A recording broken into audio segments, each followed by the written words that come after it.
(9월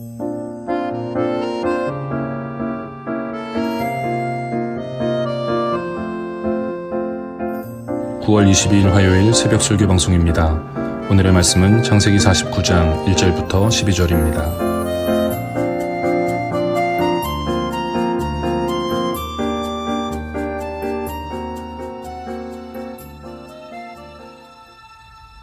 야곱이 그 아들들을 불러 이르되,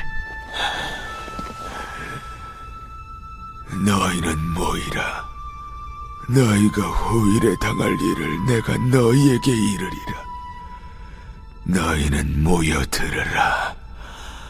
야곱의 아들들아, 너희 아버지 이스라엘에게 들을지어다. 루벤아, 너는 내 장자요 내 능력이요 내 기력의 시작이라. 위풍이 월등하고 권능이 탁월하다마는 물이 끓음 같았은즉 너는 탁월하지 못하리니, 내가 아버지의 침상에 올라 더럽혔음이로다. 그가 내 침상에 올랐었도다. 시므온과 레위는 형제여, 그들의 칼은 폭력의 도구로다. 네호나, 그들의 모의에 상관하지 말지어다. 내 영광아, 그들의 집회에 참여하지 말지어다. 그들의 분노대로 사람을 죽이고 그들의 혈기대로 소의 발목 힘줄을 끊었음이로다. 그 노여움이 혹독하니 저주를 받을 것이요, 분기가 맹렬하니 저주를 받을 것이라. 내가 그들을 야곱 중에서 나누며 이스라엘 중에서 흩으리로다.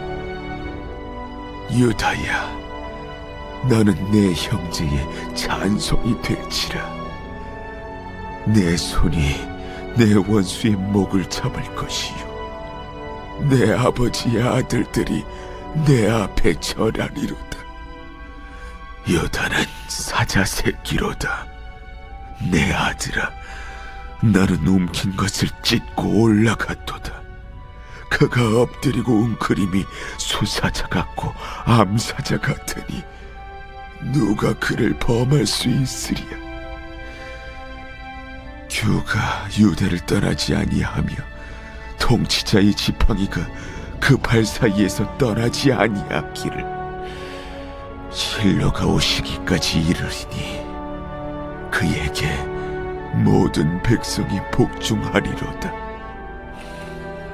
그의 나귀를 포도나무에 매며 그의 암나귀 새끼를 아름다운 포도나무에 맬 것이며, 또 그 옷을 포도주에 빨며 그의 복장을 포도즙에 빨리로다. 그의 눈은 포도주로 인하여 붉겠고 그의 일은 우유로 말미암아 희리로다. 샬롬, 좋은 아침입니다. 오늘도 하나님의 능력을 의지하고 말씀대로 순종하며 살아가는 우리 모든 성도님들 되시기를 간절히 축복합니다. 야곱의 나이가 147세가 되었다고 그랬습니다. 몸이 많이 쇠약해졌고 야곱은 이미 자기의 죽을 날이 가까워졌음을 알고 있었습니다. 그래서 요셉을 불러서 맹세를 시켰는데요.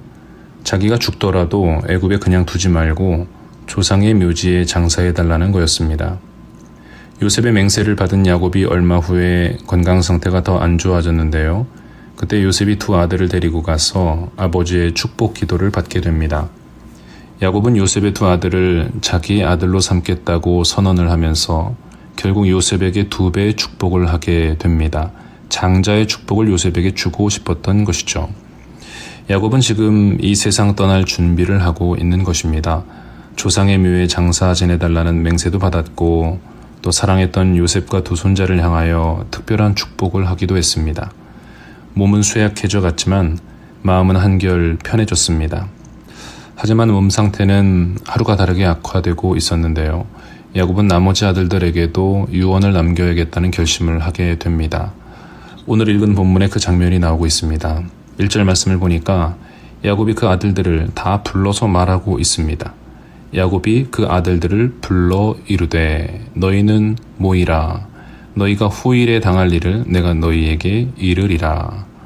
전부 다 모아놓고 공개적인 유언과 축복을 하는 것입니다. 다 같이 듣고 서로를 위해 기도하면서 하나님의 사람으로 살아가기를 바라는 마음이었죠. 다 불러놓고 하는 말을 보니까 너희가 후일에 당할 일을 내가 너희에게 이르리라 그랬습니다. 이 말을 정해져 있는 미래의 사건을 알려주겠다는 것으로만 이해를 하면 정확한 이해가 아닙니다. 야곱은 아들들 모두를 사랑했어요. 모두가 잘 되기를 바랬습니다. 모두가 이 땅에서 하나님의 복을 누리면서 하나님의 나그네로 살기를 바랬던 것입니다. 그런데 아버지의 눈으로 오랫동안 지켜본 아들들의 모습에는 부족함이 많았거든요. 아버지가 그 아들들의 장단점을 가장 잘 알잖아요. 야곱이 보기에는 그 아들들이 하나님의 나그네답지 않았다는 거예요. 지금처럼 계속 살다가는 큰일 나게 생겼습니다. 그냥 놔두면 그 앞날이 뻔해요. 예언이 필요 없어요. 뻔한 결과를 보게 됩니다. 우리 어르신들도 어린 자녀들이나 젊은이들이 하는 말들, 행동하는 모습들, 그 마음과 자세들을 보면 그들의 인생이 어떻게 될지 눈에 보이지 않습니까? 야곱의 눈에는요, 그런 게 보인 거예요. 너무나 잘 보였어요. 걱정되는 아들들이 많았습니다. 그래서 야곱의 소원을 말하는 것이죠. 이대로 살면 어떻게 될지 뻔한 인생. 그 아들들이 정신을 좀 차리고 이제 하나님께 인정받는 거룩한 나그네들이 되기 위해서 애를 쓰고 노력하기를 바랬던 것입니다. 야곱은 기도하는 마음으로 축복합니다. 그러나 책임지지 못할 달콤한 성공의 축복이 아니었습니다. 진심으로 아들들을 사랑하면서 그들의 미래를 위한 따끔한 축복을 합니다. 야곱의 축복은 저와 여러분을 위한 주님의 축복과도 같습니다. 그래서 오늘 말씀을 묵상하면서 우리의 기도 제목으로 삼아야 할 것들을 보게 됩니다. 첫째는요, 죄를 멀리하며 살게 해달라고 기도하시기 바랍니다. 3절과 4절은 르우벤을 축복하고 있어요. 르우벤은 장자였습니다. 자랑스러운 아들이었습니다. 처음 르우벤을 낳고 야곱이 얼마나 기뻐했는지 모릅니다. 장자답게 훌륭한 아들이었습니다. 3절 말씀 보세요. 르우벤아, 너는 내 장자요, 내 능력이요, 내 기력의 시작이라. 위풍이 월등하고 권능이 탁월하다마는. 이 야곱의 자랑이었던 겁니다. 내 장자, 내 능력, 내 기력의 시작이라고 말할 정도였습니다. 그는 위풍이 월등했답니다. 권능이 탁월했대요. 그런데 3절 말씀이 탁월하다마는 이라고 여지를 남기고 끝났어요. 그리고는 4절을 보니까 물의 끓음 같았은즉 너는 탁월하지 못하리니 내가 아버지의 침상에 올라 더럽혔음이로다. 그가 내 침상에 올랐었도다 그랬습니다. 물의 끓음 같았다라는 말이 뭔가 보니까 아버지의 침상에 올라 더럽혔다는 말을 하는 거였습니다. 라헬의 시녀였던 빌하를 범했던 그 사건을 말하는 거죠. 그 죄 때문에 르우벤의 탁월함이 사라진 거예요. 원래는 그 권능이 탁월하다마는 죄 때문에 탁월하지 못할 것이다라고 말합니다. 여러분, 삼손이 얼마나 탁월한 사람이었나요? 얼마나 큰 능력이 삼손에게 있었습니까? 그런데 죄가 그거를 빼앗아 갔어요. 삼손이 블레셋 여인들을 만나러 다니다가 그 탁월함을 결국에 잃어버리게 됩니다. 순식간에 사라져버리죠. 블레셋 사람들에게 힘없이 끌려갑니다. 다윗은 또 얼마나 탁월한 사람이었습니까? 골리앗을 이긴 사람이잖아요. 그런데 다윗도 죄 때문에 한순간에 힘을 잃고 징계를 받고 그 자녀들과 신하들에게 괴로움을 당하게 됩니다. 그러나 요셉을 보세요. 그 탁월함을 죄에게 빼앗기지 않습니다. 다니엘도 보세요. 그 대단한 능력과 지혜를 죄에게 빼앗기지 않습니다. 지켜냈어요. 사랑하는 여러분, 탁월함이 죄를 이기지 못합니다. 죄는 우리의 모든 탁월함들을 죽일 수 있어요. 우리의 능력을 죄가 이겨요. 우리의 장점과 우리의 대단한 사역 경험과 우리의 열정과 우리의 통찰력과 우리가 가지고 있는 뛰어난 모든 것들을 죄가 한 번에 죽일 수 있다는 것입니다. 야곱은 그것 때문에 가슴이 아팠어요. 그래서 르우벤이 다시는 그러지 않기를 바랬습니다. 지금 과거를 얘기하는 것은 미래를 바꾸라는 거였습니다. 다시는 범죄하지 말라는 거였습니다. 이런 축복을 하는 야곱도 슬펐지만 그 축복을 듣는 그 유언과도 같은 아버지의 축복을 듣고 있는 르우벤도 슬펐을 겁니다. 눈물이 뚝뚝 떨어졌을 거예요. 그러나 죄의 습관은 여러분 매우 무서운 겁니다. 민수기 16장을 보면 르우벤 지파가 반역하는 모습이 나오더라고요. 모세를 대적합니다. 아버지의 경고의 말씀을 듣고도 자기 모습을 고치기가 어려웠던 것 같습니다. 쉬운 게 아니죠. 내 힘으로 잘 안 돼요. 그래서 이 아침에 우리가 기도해야 하는 겁니다. 하나님 아버지, 죄를 멀리하게 하옵소서.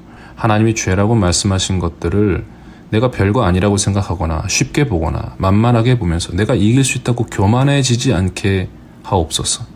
죄를 깨달았다면 회개하고 반드시 돌아서게 하여 주옵소서. 나의 능력과 나의 탁월함을 죄가 빼앗아가지 못하도록 나를 지켜달라고 이 아침에 기도하는 여러분 되시기를 바랍니다. 우리가 그렇게 기도해서 죄를 멀리하고 하나님이 원하시는 모습으로 나를 갖춰나갈 때 우리의 자녀들, 우리의 후손들에게까지 그 힘과 능력과 거룩함이 흘러갈 수가 있는 것입니다. 로마서 6장 12절을 보면은요, 너희는 죄가 너희 죽을 몸을 지배하지 못하게 하여 몸의 사욕에 순종하지 말아라 그랬습니다. 몸의 사욕에 순종하지 말아라. 몸의 사욕이 계속 우리를 찾아온다는 거예요. 근데 거기에 순종하면 지배당하는 것이죠. 죄가 나를 지배하기 시작하면 내 것을 다 빼앗기는 겁니다. 죄를 이기시고 회개하며 살다가 모든 탁월함을 회복하고 승리하는 우리 모든 성도님들 되시기를 간절히 축복합니다. 두 번째는요, 온유함을 잃지 않게 해달라고 기도하세요. 온유함은 하나님의 성품이고 하나님의 방법입니다. 온유함을 잃지 않고 살아가는 성도는 하나님의 뜻을 거스르지 않고 하나님의 뜻을 성취하는 인생을 살게 됩니다. 시몬과 레위에게 그 온유함이 없었기 때문에 그들은 폭력의 도구가 되고 말았습니다. 5절 말씀을 보니까요, 시몬과 레위는 형제요 그들의 칼은 폭력의 도구로다 그랬습니다. 디나가 성폭행을 당한 그 사건 때문에 이들은 복수의 칼을 높이 들었습니다. 마치 결혼을 시킬 것처럼 그들에게 할례를 받도록 하더니 기습 공격을 했던 거예요. 창세기 34장 25절과 26절에 그 장면이 나오는데요. 제3일에 아직 그들이 아파할 때 할례를 받고 아파하고 있었던 거죠. 야곱의 두 아들 디나의 오라버니 시므온과 레위가 각기 칼을 가지고 가서 몰래 그 성읍을 기습하여 그 모든 남자를 죽이고 칼로 하몰과 그의 아들 세겜을 죽였다라고 그랬습니다. 이 보복 전쟁은 하나님의 뜻과 상관없었습니다. 하나님께 묻지도 않았습니다. 그저 자기들의 혈기로 행한 일이었어요. 나중에 아버지 야곱이 이 소식을 듣고는 그들을 야단쳤죠. 나에게 화를 끼쳤다 너희들이. 악취를 풍기는 사람이 되어버렸다. 이러면서 시몬과 레위를 야단쳤습니다. 세상에서 일어나는 모든 일들을 자기의 혈기로만 다스리려고 할 때 하나님의 뜻은 이 땅 가운데 이루어질 수가 없는 것입니다. 오직 마귀의 놀이터가 될 뿐이죠. 6절 말씀을 보면은 내 호나 그들의 모의에 상관하지 말지어다. 내 영광과 그들의 집회에 참여하지 말지어다. 그들이 그들의 분노대로 사람을 죽이고 그들의 혈기대로 소의 발목 힘줄을 끊었음이로다 그랬어요. 분노대로 사람을 죽였습니다. 혈기대로 소 발목 힘줄을 끊었답니다. 그래서 그들의 악한 모의에 상관하지 말라고 그랬죠. 정의로운 척하면서 행한 일이지만 그저 자기들의 욕심을 채웠을 뿐입니다. 자기의 분노와 혈기를 해결하기 위해 마음대로 행한 일이었어요. 하나님은 그런 방법과 태도를 기뻐하지 않으십니다. 7절을 보면 그들은 저주를 받을 것이라고 그랬죠. 우리가 인생 중에 어려움을 당하고 억울함을 당합니다. 그런데 그걸 내 방법으로 해결하려고 그러지 말라는 거예요. 분노가 일어나요. 혈기가 솟구쳐 오릅니다. 그런데 그 분노를 풀어버리려고 그 혈기를 사용하려고 칼을 집어드는 순간 그 결과는 끔찍한 저주일 뿐입니다. 아버지 야곱이 간절한 마음으로 축복했습니다. 제발 그렇게 살지 말아라. 제발 온유함으로 살아라. 하나님께 맡겨라. 기도해라. 주님의 방법으로 살아내라. 레위는 아버지의 말을 듣고 나서 태도를 바꾼 것 같습니다. 온유함을 구했습니다. 자기 성질, 자기 혈기 죽이고 살았습니다. 그래서 제사장 지파가 되잖아요. 나중에 이스라엘 금송아지 사건이 일어났을 때 레위 지파는 모세의 편에 서게 됩니다. 하나님 편에 섰다는 거예요. 그래서 범죄자들을 하나님의 방법으로 멸하게 됩니다. 달라진 거죠. 저주를 축복으로 바꿨습니다. 아버지 야곱의 간절한 축복 덕분입니다. 그러나 시므온은 아버지 야곱의 축복을 듣고도 성질 죽이지 않고 살다가 나중에 결국 아말렉 땅으로 가버리게 됩니다. 사랑하는 여러분, 하나님께서 우리의 죄악을 그대로 징계하신다면, 하나님께서 만약에 우리 있는 모습 그대로를 징계하신다면 우리는 살 수가 없습니다. 예수님을 십자가에 못 박아 죽인 인간들에게 만약에 하나님이 혈기를 부리며 복수하신다면 온 인류는 전부 다 지옥 가야 되는 거예요. 그러나 하나님의 방법은 온유함이었습니다. 기다려주시고 말씀해주시고 용서해주십니다. 저와 여러분이 주님의 성품을 닮아가야 되겠죠. 온유함으로 살면서 저주가 축복으로 변하는 그 놀라운 역사가 우리 모두에게 있기를 소망합니다. 그러기 위해서 혈기를 죽이고 내 성질 죽이고 내 방법이 아닌 하나님의 방법으로 살게 해달라고 기도하는 이 아침 되시기를 바랍니다. 세 번째는요, 희생과 헌신으로 살게 해달라고 기도해야 됩니다. 8절부터 12절까지의 말씀은 유다를 축복하는 말씀입니다. 그런데 8절을 보세요. 유다야, 너는 내 형제의 찬송이 될지라. 내 손이 내 원수의 목을 잡을 것이요 내 아버지의 아들들이 내 앞에 절하리로다. 유다는 칭찬의 주인공으로, 승리의 주인공으로, 권세의 주인공으로 축복을 받습니다. 그 어떤 아들들보다 풍성한 축복을 받죠. 그 이유가 어디에 있을까요? 희생과 헌신으로 사는 유다였기 때문입니다. 기근으로 애굽에 방문하던 시절 야곱은 베냐민을 내어주지 않았습니다. 애굽의 총리 요셉이 요구한 베냐민을 데려가도록 허락을 하지 않았던 거죠. 이러다가는 다 같이 굶어 죽게 생겼습니다. 그때 유다가 자기 생명을 베냐민의 담보로 내어놓고 야곱의 허락을 얻어냅니다. 그리고 요셉의 은잔시험으로 베냐민이 평생 애굽의 노예가 될 뻔했을 때에도 유다는 자기가 대신 애굽의 종이 될 것을 자청했습니다. 창세기 44장 33절에서 이렇게 말하죠. 이제 주의 종으로 그 아이를 대신하여 머물러 있어 내 주의 종이 되게 하시고 그 아이는 그의 형제들과 함께 올려보내소서. 그 이야기를 들은 요셉이 정을 억제하지 못하고 형제들에게 자기를 알리게 되었던 것이죠. 유다는 결정적인 순간에 희생과 헌신의 모습으로 가족들을 살려왔던 것입니다. 야곱은 기쁜 마음으로 유다를 축복했습니다. 오늘 본문 9절에서는 유다를 사자 새끼로 비유했어요. 가장 힘센 사자, 가장 가능성이 많은 사자를 말합니다. 10절에서는 규가 그를 떠나지 않을 거라고 그랬죠. 권세와 왕권을 상징하는 것입니다. 야곱이 요셉에게 2배의 복으로 장자권을 주었다면 유다에게는요, 왕권과 치리권을 주는 것입니다. 저와 여러분에게 유다가 받은 축복이 그대로 이루어지기를 간절히 축복합니다. 먼저는 기도해야 합니다. 희생과 헌신으로 살게 하옵소서.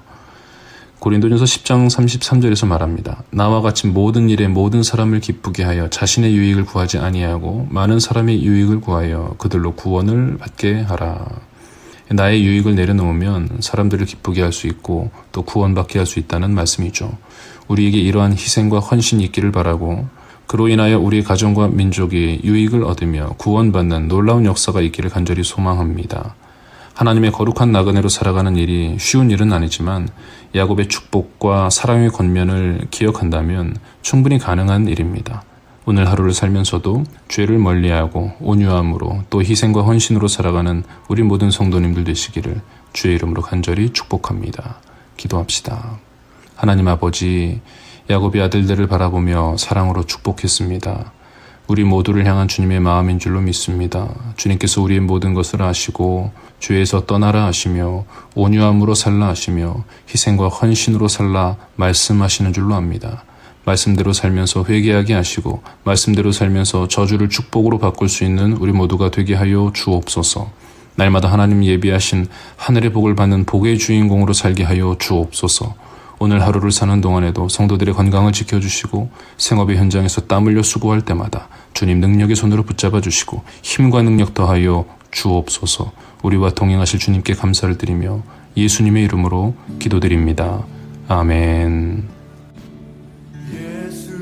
예수님 그의 희생 기억할 때 자기 몸 버려 죽으신 주 나 항상 생명 주신 그 은혜를 마음에 새겨 봅니다. 마음에 새겨 봅니다.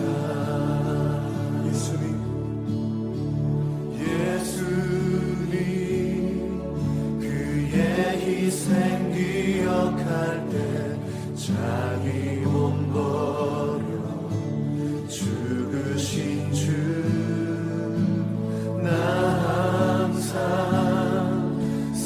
생명 주신 그 은혜를 마음에 새겨 봅니다. 마음에 새겨 봅니다.